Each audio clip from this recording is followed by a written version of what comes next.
बहादुर भाग 5। पर इसी समय एक घटना हो गई।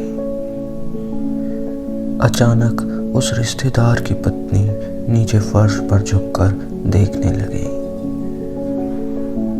फिर उन्होंने चारपाई के अंदर झांक कर देखा। अंत में कमरे के अंदर गईं और फर्श पर पड़े हुए कागजों को उठाकर जांच पड़ताल करने लगी। क्या बात है? मैंने पूछा। रिश्तेदार की पत्नी जबरदस्ती मुस्कुराकर मजबूरी में सिर हिलाते हुए बोली, क्या बताएं, 11 रुपए साड़ी के घूंट से निकालकर यहीं चारपाई पर रखे, पर अब वे मिल ही नहीं रहे हैं। आपको ठीक से याद है ना? हाँ, खूब अच्छी तरह याद है। वे रुपए मैंने घूंट में बांध कर रखे थे। रिक्शे वाले को देने के लिए घूंट खोला था।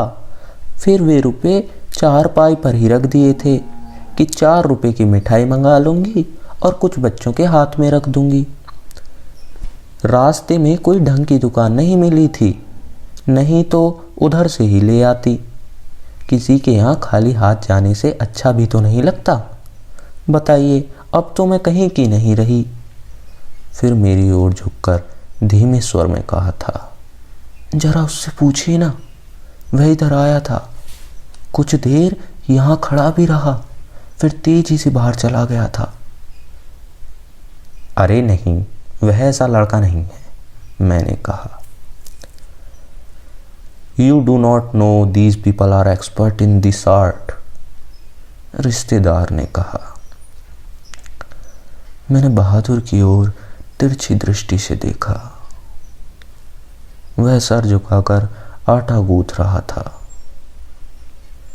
उसके चेहरे पर संतुष्टि एवं प्रफुल्लता थी। उसने ऐसा काम तो कभी नहीं किया, बल्कि जब कभी उसे 2-4 आने इधर उधर पड़े दिखाई दिए तो उसने उठाकर निर्मला के हाथ में दे दिए थे। पर किसी के दिल की बात कोई कैसे जान सकता है? ना मालूम अचानक मुझे क्या हो गया था और मैं गुस्से में आ गया। बहादुर, मैंने कड़े स्वर में कहा। जी बाबूजी। इधर आओ। वह आकर खड़ा हो गया। तुमने यहां से रुपए उठाए थे? जी नहीं बाबूजी, उसने निर्भय उत्तर दिया। ठीक बताओ, मैं बुरा नहीं मानूंगा। नहीं बाबूजी, मैं लेता तो बता देता। तुम यहाँ खड़े नहीं थे? रिश्तेदार की पत्नी ने कहा। फिर तेजी से बाहर चले गए। देखो भैया, सच सच बता दो, मिठाई खरीदने और बच्चों को देने के लिए पैसे रखे थे। मैं तो बुरी फंसी। अब वापस जाने के लिए रिक्शे के लिए भी पैसे नहीं हैं। मैं तो बाहर नमक लेने गया था। सच सच बता बहादुर, अगर नहीं बताएगा तो मैं तुझे पीटूंगा और पुलिस के पास कर दूंगा, मैं चिल्ला पड़ा। मैंने नहीं लिया बाबूजी। बहादुर का मुंह काला पड़ गया था। पता नहीं मुझे क्या हो गया, मैंने सहसा उछलकर उसके गाल पे एक तमाचा जड़ दिया। मैं आशा कर रहा था कि ऐसा करने से वह सच बता देगा। तमाचा खाकर वह गिरते गिरते बचा। उसके आंसू गिरने लगे। मैंने नहीं लिया। इसी समय रिश्तेदार साहब ने एक अजीब सी हरकत की। अच्छा छोड़िए, इसको पुलिस के पास ले जाता हूँ। इतना कहकर उन्होंने बहादुर का हाथ पकड़ लिया और उसको दरवाजे की ओर घसीट कर ले गए।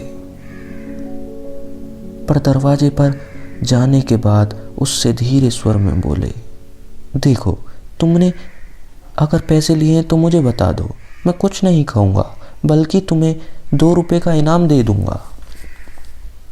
पर बहादुर ने साफ इनकार कर दिया।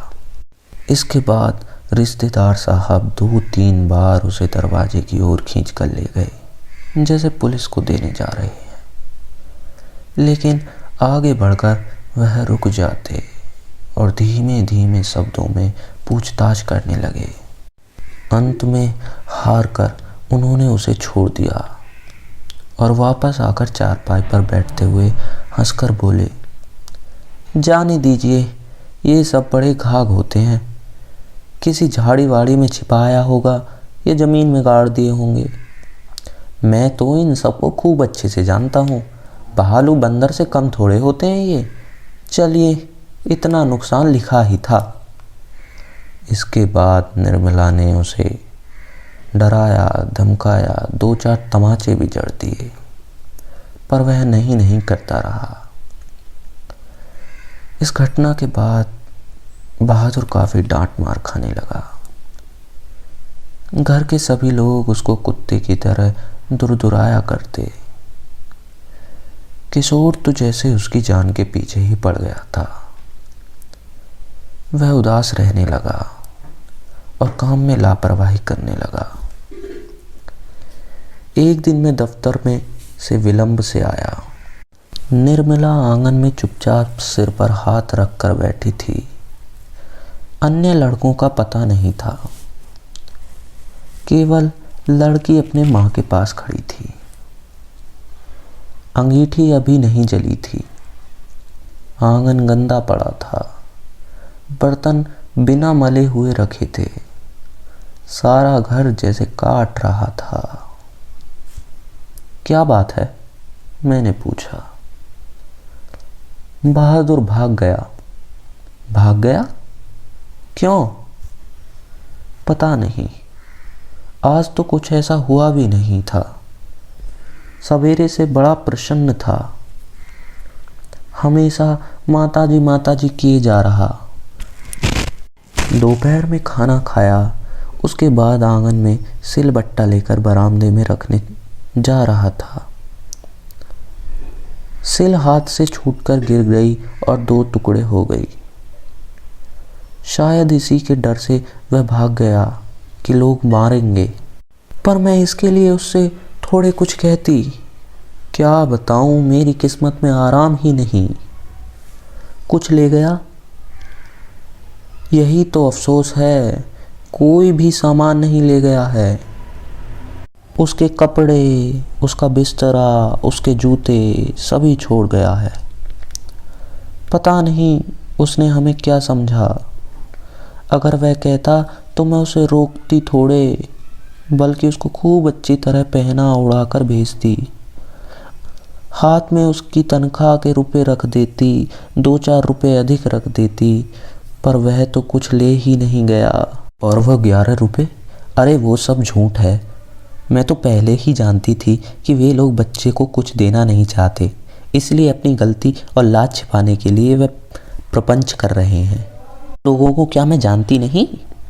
भी उनके रुपए रास्ते में गुम हो जाते हैं, कभी वे गलती से घर पर छोड़ आते हैं। मेरे कलेजे में तो कुछ होड़ रहा है। किशोर को भी बड़ा अफसोस है।